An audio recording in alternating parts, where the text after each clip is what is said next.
پاکستانیوں، شادی کی ایک تقریب میں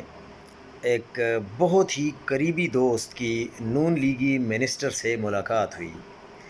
آف دا ریکارڈ بتا رہا تھا کہ عمران خان کا پہلے ہی بہت پریشر ہے ہماری قیادت کے اوپر اور اسٹیبلشمنٹ کے اوپر، کیونکہ عوام میں شدید نفرت ہے۔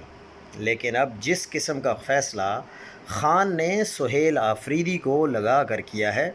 اس فیصلے سے شریف خاندان پر ایک اضافی پریشر ہے کہ عوام میں یہ تاثر اب مزید مضبوط ہو گیا ہے کہ شریف خاندان اپنے گھر سے باہر کسی کو وزارت اعلیٰ اور وزیر اعظم نہیں بننے دیتا۔ اس کا کہنا تھا کہ عمران خان جو معیار سیٹ کرتا چلا جا رہا ہے، موجودہ سیٹ اپ، موجودہ حکومت اور ان کا مستقبل کچھ خاص روشن نظر نہیں آ رہا، کیونکہ عوام میں غصے سے زیادہ اب نفرت پائی جاتی ہے۔